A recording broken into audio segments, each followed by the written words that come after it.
Hello à tous et bienvenue dans ce nouvel épisode du guide des spécialités en vidéo. C'est parti!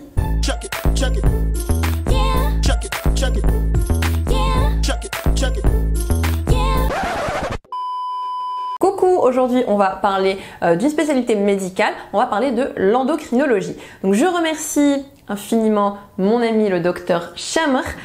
Donc si vous ne le connaissez pas, il est sur Instagram, je vous mets son Instagram quelque part ici, allez le suivre. Il fait des lives très régulièrement où il explique de façon extrêmement pédagogique plusieurs pathologies endocriniennes et il interagit avec vous. Et puis il a une façon de vulgariser le propos et de le rendre très accessible.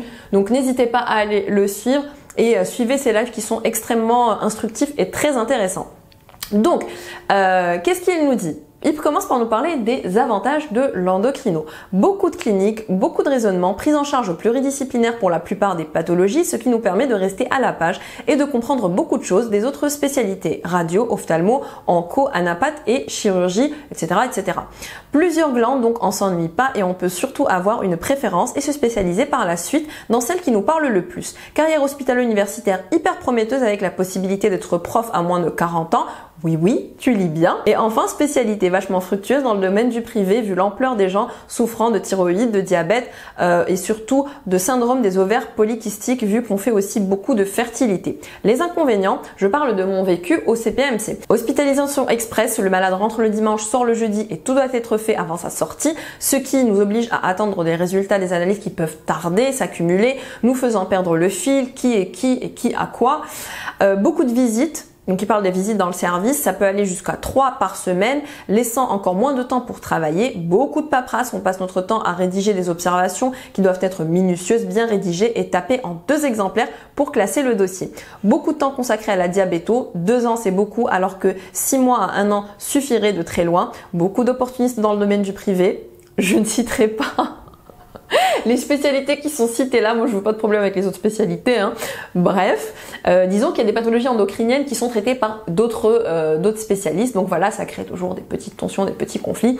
Voilà, après pour les avantages, j'ai oublié 1 à 2 gardes seulement par mois au PU médical, excellent programme qui rend les examens de première année et de DEMS accessibles, alhamdoulilah. Voilà, et puis c'est tout ce qu'il me disait, donc on le remercie, encore une fois, Dr Chamr Zakaria, n'hésitez pas à aller le suivre. Et c'est pas tout, donc j'ai une abonnée qui m'a envoyé très gentiment son avis sur l'endocrino, qui est résidente en endocrino et qui s'est proposée, qui m'a envoyé aussi son avis, donc on va le lire tout de suite. Donc cette abonnée s'appelle Menel et je la remercie de cette initiative et d'avoir pris le temps de m'écrire un très long message. Alors, pour ce qui est de l'endocrino-diabéto, c'est une spécialité purement médicale. Donc déjà pour les amoureux ou du moins les amis de la chirurgie, ce n'est pas la peine. Je commence par les avantages. C'est une spécialité calme, sans stress, donc préconisée pour celles et ceux que l'adrénaline n'intéresse pas et que le stress des examens a déjà usé. Beaucoup d'exploration, pas beaucoup d'urgences, voire pas du tout. Les principales urgences qu'on a, qui sont l'acidocétose diabétique, l'insuffisance surrénalienne aiguë, sont de l'ordre de la réanimation. C'est une spécialité riche de par ses pathologies. Il est vrai qu'on a des pathologies phares qui reviennent tout le temps car fréquentes comme le diabète, les thyroïdopathies, mais les autres pathologies endocriniennes, bien que plus rares, sont diverses et variées. On part de la neuroendocrino avec les gros paquets des adénomes hypophysaires, acromégalie, Cushing, macroadénome, microadénome à prolactine, diabète insipide, etc. à l'endocrino gynéco avec les infertilités et la PMA, donc la procréation médicalement assistée, en passant par les pathologies syndromiques, obésité syndromique, les déficits de croissance, les pathologies de la surrénale avec le phéochromocytome, ouh là là, c'est difficile à dire ça. L'hyperaldostéronisme, bref, les amoureux des hormones seront servis. C'est vrai que c'est hyper intéressant l'endocrino, l'endocrino et la biochimie, l'hormono dans la biochimie, c'était vraiment des thèmes que j'adorais travailler pendant mon concours. Il y a aussi le volet nutrition qui n'est pas moins intéressant.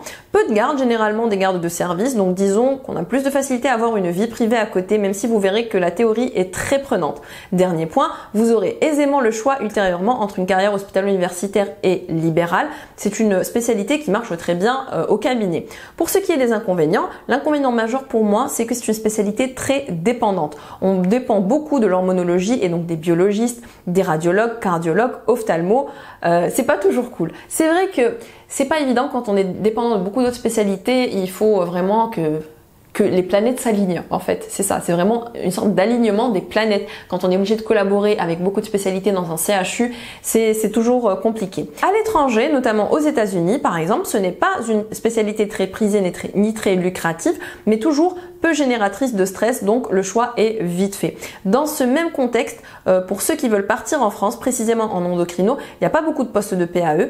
Enfin, c'est une spécialité très chargée en théorie, avec sans cesse de nouvelles recommandations, donc un peu difficile d'être toujours à la page. Voilà, je crois que j'ai fait le tour. Eh bien, merci beaucoup à toi, Manel, de ce message très détaillé. Donc voilà les amis, on achève cette vidéo sur l'endocrino. Je trouve qu'il y avait énormément d'informations. Je remercie donc le docteur Chamer et je remercie mon abonné Manel qui a eu la gentillesse de m'envoyer ce message. J'espère que vous en savez un petit peu plus sur l'endocrino. Comme d'habitude, si vous avez d'autres questions sur cette spécialité, n'hésitez pas à les laisser en commentaire et donc venez me suivre sur Instagram pour me donner vos retours, vos suggestions pour les prochaines spécialités à aborder et abonnez-vous à la chaîne, activez la petite cloche pour ne pas rater les prochains épisodes de la série et moi je vous dis à très bientôt les amis. Ciao.